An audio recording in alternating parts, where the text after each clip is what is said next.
What's going on, everybody? James from I Am Wealth here, and welcome to another episode of the A Life Well Lived, a Physician's Guide to Wealth podcast. Once again, as always, thank you for your time and attention. I know it's the most valuable thing you have. And just remember, we are here to help you take control of your money so you can live a more meaningful life. And that's it. How can you use your money as a tool to fulfill what brings you joy, to fulfill your values, to make your family happy, to fulfill your purpose, to define success for you and yourself. And today we're going to talk more in depth about knowing thyself. Yeah, we're going to get a little deep here, a little philosophical for a minute with you. So bear with me. So before you can change someone else, before you can make a plan for your life and your money and success and get to this place in life where you feel like you've made it, you have to do the deep introspective work of knowing thyself. And once again, don't take it from me. I told you I'm going to get a little philosophical, so I'll talk about a few great philosophers here right now. So, knowing thyself is a philosophical maxim that was inscribed on the Temple of Apollo in ancient Greece and is considered the most important of the Delphic maxims and has been interpreted in many different ways. So let me break that down and make it a little bit easier for you. Socrates, the great philosopher whose wisdom has been passed down for generations, believed that know thyself is the first step to true wisdom. He believed that only by knowing oneself can one appreciate what they understand and what they still need to learn. Aristotle also said, knowing yourself is the beginning of all wisdom. So think about this for a minute. How many people do you know who on paper seem to have it all? They make a bunch of money, they have a huge house, drive the nice cars, all the things, but they're a little bit broken and empty inside and unfulfilled, right? This happens all the time. And once again, money cannot buy you true joy and happiness. It's only once you know yourself and your values and your mission in life and what will give you the most purpose, where you can use your money as a tool to create all of that and provide the experiences, provide your definition of success, provide the meaning of wealth and the meaning of your mission in life and fuel your values. So before I just sit here, right, and tell you all about knowing thyself and you need to do all this work, let me just share a brief story about me and myself. So, of course, I came into this business at age 22. I was very broken and insecure after my old school leadership, command and control college football coaches really brought me down in college. I can remember all the sweaty meetings that I had when I first started this career as a financial advisor, when I had no money, right? You're trying to help people with money when you have no money, just sweaty meeting after sweaty meeting after sweaty meeting. So it wasn't really truly until I dug into knowing myself through a leadership program that I did from Darren Hardy called Hero's Journey, where I truly was able to break free and understand why I am the way I am and why I tick and what makes me tick. So I actually just grabbed out my Hero's Journey notebook and I just wanted to read you a little passage from it from April 22nd, 2021. And I wrote, I just had an epiphany.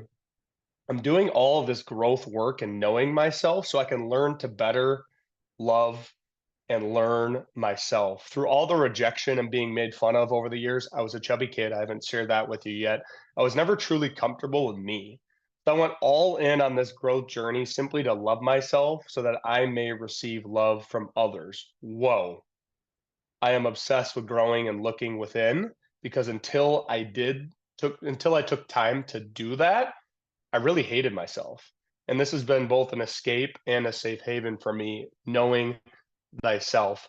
And just keep in mind with all this, I just wanted to share with you that like I've been there. I've been the one climbing the ladder and not knowing what I'm doing it for in life and being uncomfortable in my own skin. And it wasn't until I stepped back and really reflected on me and knowing why I am the way I am and what I value and what's most important to me, where I was really able to make positive change in my life. So once again, I strongly believe that no matter you can make $1 million a year for the rest of your life, and if you don't have meaning and purpose and know yourself behind it, you're just going to be like every other millionaire who society like doesn't even want to hang out with because they're way too arrogant and their ego is way too big, right? So I truly believe that knowing yourself can change all this. And then add to this that most of your views on whether it's politics, religion, whatever it might money, whatever it might be, were baked into you during your childhood by who you were surrounded with and who raised you.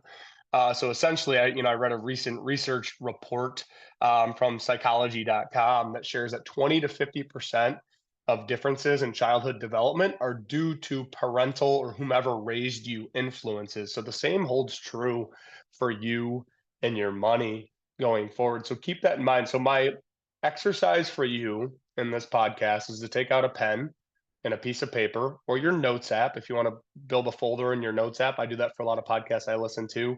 Call it wisdom, call it whatever the heck you want, and just reflect on yourself, why you are the way you are, what drives you, what are some of your strengths, what are some of your weaknesses, what things and events from your childhood, like reflect on maybe some stories of pain, struggle, fear, or frustration from your childhood. And I'll get more into this. We'll do an exercise in the future called the character diamond. I'll get more in depth. Reflect on maybe stories from your childhood of 5 stories of hope, desires, and wants for others when you felt uplifted and encouraged to help others. Reflect on 5 stories of successes that you've had over the years, and then reflect on 5 stories of failure that you've had over the years. And then look at all of this and think about how all of these different experiences have shaped who you are as a human being. And just keep in mind, before you can influence anyone else, you must first understand why you are the way you are, and then lead by example, letting your action be your instruction. And so, some self assessment questions for you now to add to the reflection exercises is just look in the mirror and ask yourself some questions. Why am I the way I am about my money? What triggers me about my money? Is it the Amazon package that showed up at the door and now I'm angry at my spouse or partner because they spend too much money? What are my strengths as it relates to money? What about my weaknesses? What internal opposing conflicts am I facing as it relates to money currently? What about my childhood has shaped my views about money? I always tell the story of my lovely grandma Angie, who is lived through the Great Depression. She grew up in the Great Depression. So every single year, and she's doing fantastic financially. I won't give anything away if you're listening to this, Grandma. Don't worry. But every single year at Christmas, she has the most challenging time in the world. And my dad and uncle encourage her to give all the grandkids like $100 a piece, which equates to maybe like 800 bucks or whatever. And she has the hardest time on planet Earth doing that still. And she still has a little bit of that scarcity mindset from the Great Depression almost 100 years ago. So, what about my childhood has shaped my views about money? What has been passed down in my family for generation that has shaped my views about money? And how did I grow up? Was I lower class, middle class, upper class? How does that affect my current money views? And just take a moment, pen and a piece of paper, rewind this, answer every single one of those questions. And we're not going to make any changes at this time. In knowing thyself, you're simply the first step to change is awareness. And then from there, you're going to take action, which we'll talk about what to do in further podcasts. But just if you don't do anything else, reflect on those questions, understand why you are the way you are about money. Think about stories from your childhood of success. Think of stories from your childhood about failure. Think about stories from your childhood of maybe pain, struggle, fear, or frustration. And think about stories from your childhood of hopes, desires, and wants for others. And childhood could be, a lot for me, like I talked about at the beginning of this podcast, was my experience playing football in college where my confidence was just shattered. So that still can count as, childhood, right? I would say up until maybe the age of like 25, 26, 27, 28. So before you do anything else, before you can change others, before you can become confident with your money, take time to know thyself and what's most important to you as a human being. And the awareness will set you free. And I look forward to seeing you again for another episode.